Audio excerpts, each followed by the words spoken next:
Halo, welcome back to my YouTube channel. Masih sama aku Fitri di Syabadila Family. Nah, sama nih kayak konten sebelumnya, aku mau ngejawab pertanyaan-pertanyaan yang ada di video aku sebelumnya. Jadi di sesi Q&A ya. Jadi yang mau aku jawabin itu pertanyaan-pertanyaan yang ada di review Nutrini Drink cair susu tinggi kalori penambah berat badan. Yang ini. Jadi sampai sekarang pun Amina masih minum susu ini. Dan alhamdulillah memang berat badannya itu mengalami kenaikan. Jadi karena satu dan lain hal ada beberapa pertanyaan yang memang nggak bisa aku jawab semua, mohon maaf sebelumnya. Jadi akan aku jawab di video ini. Nah pertama ini aku buka dulu ya si pertanyaan-pertanyaannya. Nah ini ya, pertama, rasa coklatnya agak keasaman gitu tidak ya, macam yogurt? Enggak. Aku udah nyobain sih susu Nutrini Drink ini. Jadi kadang kalau misalnya Mina nggak habis minumnya, misalnya udah lewat waktunya, misalkan ini 24 jam tahan lamanya di kulkas. Nah aku pernah nyobain dan rasanya menurut aku nggak ada asemnya atau nggak ada kayak yogurtnya. Takutnya malah kalau kayak gitu takutnya udah basi. Karena kalau yang aku rasain malah rasanya coklat banget dan ngenyangin banget. Jadi untuk rasanya sendiri sih menurut aku nggak ada rasa asam ya, nggak kayak yogurt. Terus yang kedua, Mbak, ini konsumsi Nutrini Drink nambah TB-nya nggak, Mbak? Alhamdulillah dengan konsistensi dan emang tiap hari aku kasih, sehari dulu sampai 4 kali, terus lama-lama jadi 2 kali sekarang. Berat badannya anak aku nambah sedikit demi sedikit, jadi nggak langsung juga, cuma dibarengi dengan makan. Jadi kalau misalnya minum susu doang, menurut aku naiknya nggak signifikan. Nah pas yang aku ceritain tadi, pernah aku ceritain kalau dia udah lepas ASI dan jadi makan plus minum susu, itu berat badannya naik. Waktu itu sempat sebulan naiknya hampir 1 kilo. Jadi memang harus dibarengi dengan makanan-makanan juga. Tapi alhamdulillahnya memang susu ini menurut aku ngebantu ke perkembangan tubuh dia sendiri. Terus ada lagi pertanyaan, halo Mbak, kalau mau diminum lagi setelah dari kulkas itu perlu dipanasin lagi apa enggak ya? Nah, kalau aku nggak pernah dipanasin lagi. Jadi kalau udah aku masukin kulkas, terus mau diminum lagi langsung aku tuang di gelas. Karena anak aku sendiri nggak suka susu yang panas, susu yang hangat. Jadi dia memang lebih suka susu dingin. Dan setahu aku sih di sini di petunjuknya sendiri nggak ada kata untuk memanasi si susunya. Jadi lebih baik sih menurut aku nggak sih kalau aku nggak dipanasin lagi. Cuma dari kulkas langsung dikonsumsi nggak apa-apa. Lagian di sini juga kalau nggak salah ada tulisan, ada nggak ya, biasanya minum dingin lebih enak gitu. Tapi kalau aku nggak dipanasin ya. Terus pertanyaan lagi ya, minumnya harus dengan resep dokter. Nah kalau aku memang disarankan dokter untuk beli ini, tapi jadi aku semuanya harus dengan konsultasi dokternya masing-masing. Jadi waktu itu emang dokternya nyaranin minum susu ini. Waktu itu yang diresepin yang bubuk, tapi Amina nggak suka susu Nutrini Drink yang bubuk. Nah, terus aku konsultasi, katanya cobain yang lain, cobain yang lain. Nah, waktu itu aku konsultasi, oke boleh Nutrini Drink, aku beli sendiri sih Nutrini Drink, jadi nggak pakai resep dokter terus aku kasih ke apotek, nggak kayak gitu. Tapi aku juga beli di e-commerce kayak gitu, cuma dengan saran dokter ya, beli susunya dan berapa takarannya dalam sehari. Terima kasih infonya ya. Halal nggak Mbak? Untuk kehalalannya sendiri halal nggak ya? Jadi kalau di sini emang nggak ada tulisan halalnya. Cuma memang sepertinya ini aman ya untuk dikonsumsi oleh anak-anak. Namanya juga susu untuk multi, istilahnya buat nambahin berat badan gitu ya. Ini sih menurut aku dan dokternya juga nyaranin ini, menurut aku sih ini nggak, dan dari kandungannya ya aku bacain komposisinya sih nggak ada yang mengandung babi ya maksudnya. Jadi menurut aku sih ini, aku nggak bisa langsung bilang ini halal, tapi di posisinya aku sebutin aja ya, ada air, maltodextrin, sirup glukosa, minyak nabati, minyak bunga matahari, protein susu, natrium kaseinat, sukrosa, serat pangan, inulin, oligo, fruktosa, pati jagung, polisakarida, kedelai, gum arab, selulosa, bubuk kakao, pengemulsi lecitin kedelai, kalium sitrat, trikalsium fosfat, magnesium klorida, perisa sintetik coklat, dikalium hidrogen fosfat, kalsium klorida, premix vitamin, natrium L-ascorbat, taurin, nikotinamida, retinil asetat, kolakasiferol, terus ada debiotin, kalsium depantotenat,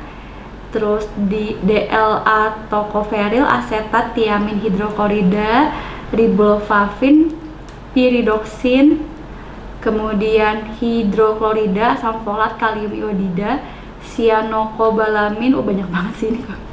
Banyak banget sih komposisi, aku lanjutin aja ya. Fitomenadion, kolin klorida, campuran karotin mengandung lecitin kedelai, antioksidan tocopherol, kalium klorida, kalium hidroksida, premix mineral besi, laktat, zinc sulfat, tembaga glukonat, mangan sulfat, natrium selenit, kromium klorida, natrium fluorida, natrium molibdat, L-carnitin, mengandung alergen. Lihat daftar bahan kita. Nggak ada sih, menurut aku sih ini nggak ada, aku nggak tahu ya, cuma setahu aku ini nggak ada yang mengandung yang berbahan yang haram ya, cuma aku nggak tahu sih, harus cari. Kalau ada yang punya info tentang ini boleh lo komen di bawah. Terus mam awal buka dan mau dikasihkan ke dede, dipanasi dulu tak?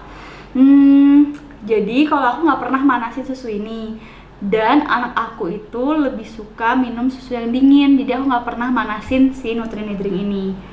Terus kalau anak yang sering sembelit bisa nggak ya? Kalau masalah sembelit atau pencernaan lebih baik konsultasikan ke dokter. Jadi aku nggak tahu sih ini apakah bisa membantu sembelit atau enggak. Kalau yang saran dokter aku, kalau misalnya masalah pencernaan itu minumnya Interlac Drop. Ada di video aku tentang vitamin ya, kalau mau tahu info lebih lengkapnya. Terus usia berapa anaknya bun pas minum itu? Waktu itu usia berapa ya? Kayaknya udah di atas 1 tahun sih Amina baru minum ini. Jadi kalau waktu masih bayi belum minum ini. Jadi udah di atas 1,5 tahunan gitu baru dia minum si Nutrinidring ini. Dan sampai saat ini dia udah 2,5 tahun. Menurut aku sih emang si grafik perkembangan berat badannya lumayan cukup naik dengan dibantu makanan-makanan yang bergizi seimbang. Jadi memang nggak bisa ngandelin susu atau vitamin aja, cuma memang harus dibarengi dengan makannya dia, gimana cara naikin mood makannya dia dan lain-lain. Nah, ini ada lagi pertanyaan-pertanyaan dari review Nutrinidring yang versus Pediasure. Jadi yang waktu aku bahas juga Nutrinidring yang cair dan versus yang bubuk. Nah, ini pertanyaan-pertanyaannya. Oh, ini pertamanya ada yang bilang untuk penambah BB itu Pediasure Complete bun, bukan yang... Iya, jadi yang aku review waktu itu kan yang Triple Sure, memang bukan yang complete. Sebenarnya memang kalau misalnya yang buat naikin berat badan itu Pediasure memang Pediasure yang complete. Waktu itu memang aku nyobanya yang Triple Sure. Kemudian bun, yang bubuk itu apakah harus resep dokter juga kah? Iya, setahu aku waktu pertama kali minum susu penambah berat badan itu diresepin dokter dan bahkan belinya di rumah sakitnya, karena waktu itu memang belum tahu kalau ada jual di e-commerce kayak gitu. Jadi sih menurut aku memang semuanya harus dengan saran dokter, karena ini susunya agak beda ya sama susu biasanya. Kalau UHT itu kita bebas lah mau beli, tapi kalau misalnya ini karena susu penambah berat badan yang isinya kandungannya juga agak berbeda, lebih baik dikonsultasikan dulu ke dokternya apakah boleh beli langsung atau harus dengan resep dokternya, seperti itu.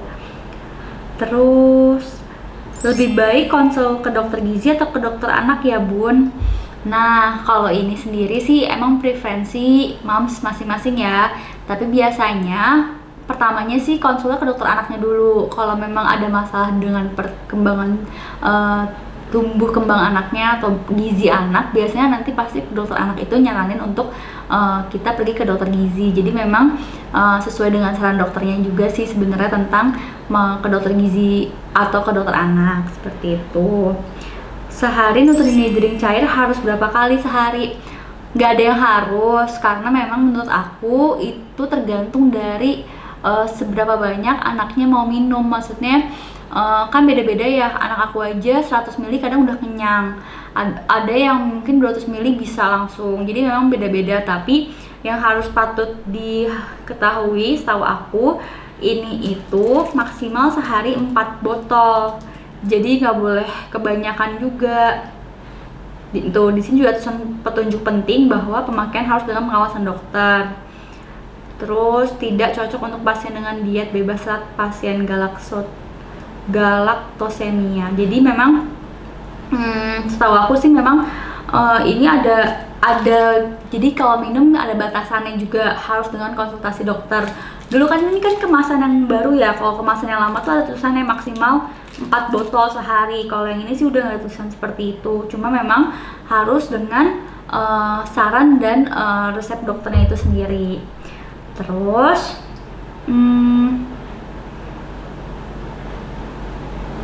Sebelum setahun udah disuruh minum Pediasure, boleh Bun. Nah kalau waktu itu belum minum Pediasure kalau belum 1 tahun. Pas di bawah setahun itu anak aku minumnya bukan Pediasure, tapi dikasihnya kalau nggak salah Neosure. Jadi bukan Pediasure. Pediasure itu aku coba ke anak aku setelah di atas 1 tahun gitu.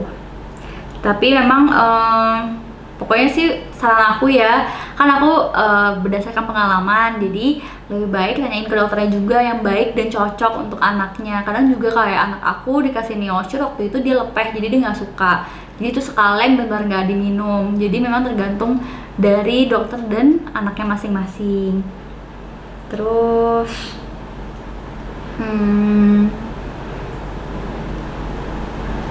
sedih banget mam, saran aku BB rendah, tapi dulu aku bawa ke DSA sama sekali nggak disaranin minum susu tinggi kalori, katanya semua susu sama. Iya, jadi memang kalau susu itu memang beda-beda ya, maksudnya kalau misalnya emang kata dokternya seperti itu, kalau beda-beda sih. Kalau dokter aku sendiri malah dia yang nyaranin untuk minum susu tinggi kalori.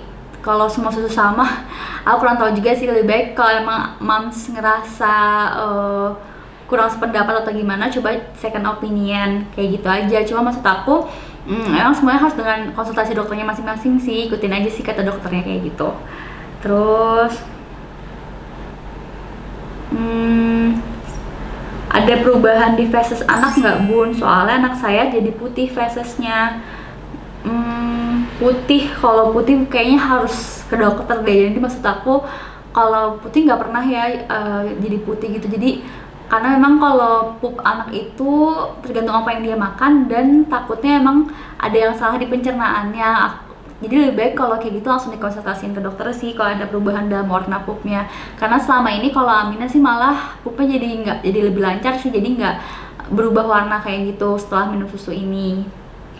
Kemudian sisanya disimpan di kulkas. Iya, aku kalau nggak habis, karena anak aku kan bisa setengah botol, aku simpan di kulkas. Tapi waktunya tuh rentang waktunya 24 jam, bahkan ada yang bilang 8 jam. Jadi memang lebih baik sih langsung dihabiskan kalau udah dibuka. Terus wah ini nih Bun, kalau yang cair kan tahan 24 jam. Misal sore habis setengah terus sisa ditaruh kulkas buat besok paginya, berarti aman kan ya Bun? Soalnya kan belum di 24 jam dari dibuka. Kalau aku sih jujur aku ngelakuin itu hampir tiap hari. Jadi maksudnya kalau nggak habis malamnya, paginya atau besokannya baru aku kasih ke Aminanya lagi.